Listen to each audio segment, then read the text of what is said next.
Hey guys, welcome to the next tutorial for ethical hacking and penetration testing via Kali Linux. So in this tutorial I'll be teaching you more about the footprinting tools and gathering information via search engines, Netcraft, Leak Extractor and loads of other things. So to start, what a hacker would do would be to find the company's external and internal URLs. A company's external and internal URLs provide a lot of useful information to the attacker. And these URLs describe the company and provide details such as company mission and vision, history, products and services offered. So if you want to find the external URL of a company, you need to follow some specific steps. Open any search engine such as Google or Bing, type the name of the target of company in the search box and press enter. The internal URL is used for accessing the company's vault server directly inside the corporate network, and this internal URL helps you to access the internal functions of a company.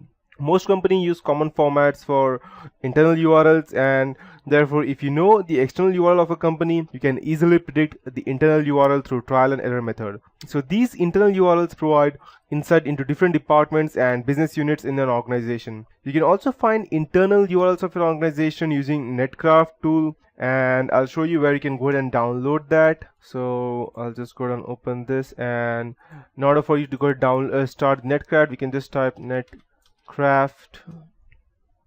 It has its own specific website, and yes, we have over here. Let's start it. So Netcraft deals with web server, web hosting, let's say share market analysis, operating system detection.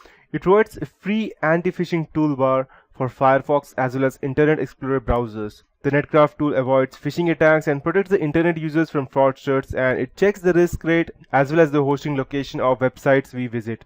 So as you can see over here, we have different things as to we can do data mining and like similar to Bitcoin, and then we can check the performance, and we have lots of other things over here. So if you want, you can go ahead and just do some random stuff over here, and you can also check the application stress testing. Let's go ahead and check that if you have any vulnerability in any random pages. So as you can see that we have but you need to go ahead and download, and you need to go ahead and buy these from them. That is what a normally company does. But attackers, as you know, that attackers normally don't use these things. They normally go and download it from somewhere else, or they start phishing. And as you can see that we have loads of things over here which you can gather information about. Anti-phishing links, gathering information about these things. So these are things that you can go ahead and download. Let's say for example, if someone has created a phishing website for Facebook or something else, then you have these phishing extensions that you can go and download for Firefox as well as Chrome over here, and then these guys won't be able to visit that specific link because it would have been banned by the administrator already. So these are things which Netcraft actually checks. After that we have let's check, we have the link extractor. So let's go ahead and check the link extractor. It would be http www.webmaster. I'll just go and type link extractor, and we should be having a webmaster web page over here, and link extractor is okay, here we have it. So link extractor is a link extraction utility that allows you to choose between external and internal URLs, and it will return a plain text of URLs linked to an HTML list. You can use this utility to competitor sites. Let's say for examples, just to check, I'll just go ahead and check over here support.microsoft. Let's go ahead and, yeah, I know the spelling is wrong, so I'll just open this and I'll just copy paste it over here, and then we'll go ahead and check what are the errors that we get. Okay, I'll just copy it from over here. Okay, so let's go ahead and check what we get. As you can see over here that, okay, unique error from time and date error. Okay, let's check extract links. Okay, we don't have any extracted links because, okay, let's check. Let's check if we have HRES. I don't think we have any HREFS links, so let's check if we have it for SRCs. I'll close this. Okay, so as you can see that we don't actually have any specific extraction for that, as you can see, because that website is already secure. So these are just examples, and after that you can go ahead and get extractions for different websites. You don't need any specific thing for that. You can go ahead and get information about external and internal about any specific website that you want. So that's just an option. After that, we have what we have over here would be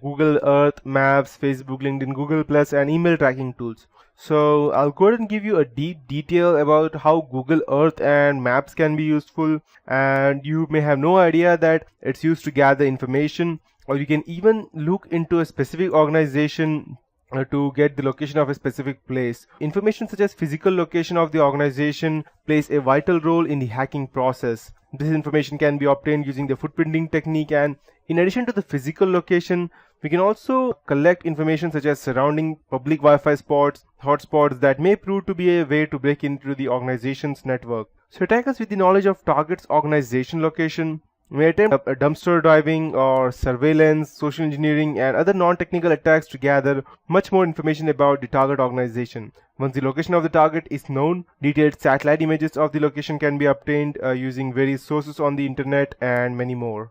Attackers can also use this information to gain unauthorized access to buildings, wired and wireless network systems, and so on. So Google Earth is a valuable tool for hacking that allows you to find a location or point and zoom into that location to explore. You can even access 3D images that depict most of the Earth in high resolution detail.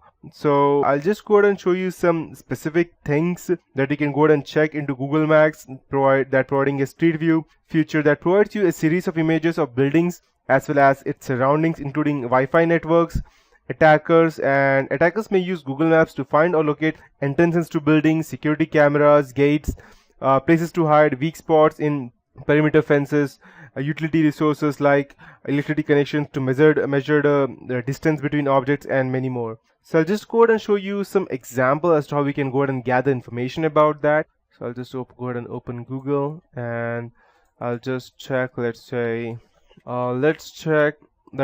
want to go ahead and gather information about cameras. So let's check how Google Map can be useful to go ahead and give us information. Let's say cameras, or let's say let me get the specific term: traffic cameras in Mumbai.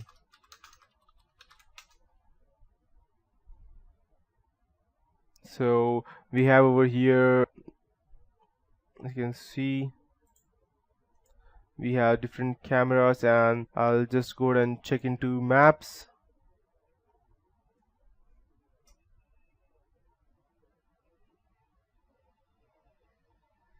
And if I go ahead and zoom into here, I don't know exactly where the cameras are, but if I go ahead and zoom into here exact places, then I can go ahead and get an extreme amount of information. Let's check if we could go ahead and get any random camera. Let's go ahead and check over here at the flyovers, and I'll show you how we can go ahead and gather information. And if a hacker is good enough, if you could have already, let's say, if he already has any specific range of IP addresses, then he can even narrow down and get access to that camera as well. So let's check, and I think this is the deepest I can go, so I won't be able to zoom any further. And let's get the satellite view. Let's check if I'm okay, perfect. So over here I'm getting the exact detailed information about where cars are, where they are not. So just let it start perfectly.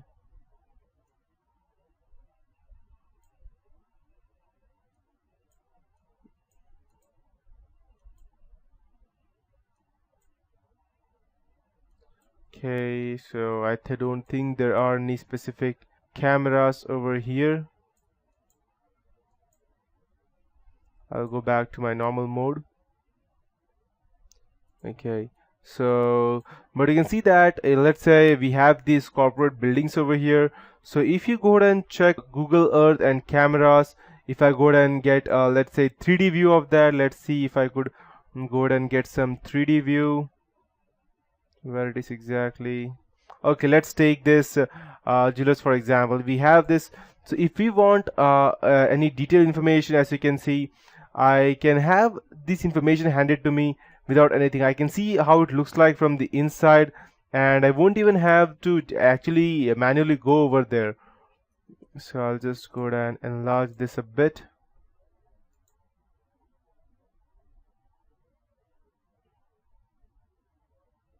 Okay, so as you can see that we can gather much information just by looking at the Google Maps or the Google Earth, which is quite useful to us. So this is just an example. Perfect. So as you can see over here, I have all the information that I need, and I can even go ahead and check the cameras. Okay, I think probably we should have some cameras over here. And is this the 3D view? Okay. I don't know, but I believe that last time I went into specific. Why I'm unable to zoom it in much further, but sometimes you are able to zoom in much further, and you can go ahead and gather much better information about this. So this is just an example of gathering information via let's say Google Maps. So after that we have Google Earth and other stuff. We have Facebook, as I told you, how we can go ahead and gather information via that. We have email tracking tools and LinkedIn, Google Plus, and then we finally have the Google Hacking Database, which is far much useful than anything else. So I'll just go ahead and show you a quick example for that as to how we can go ahead and access different databases using Google. So but that would be it for this tutorial. In the next tutorial I'll be starting you with Google Hacking Database.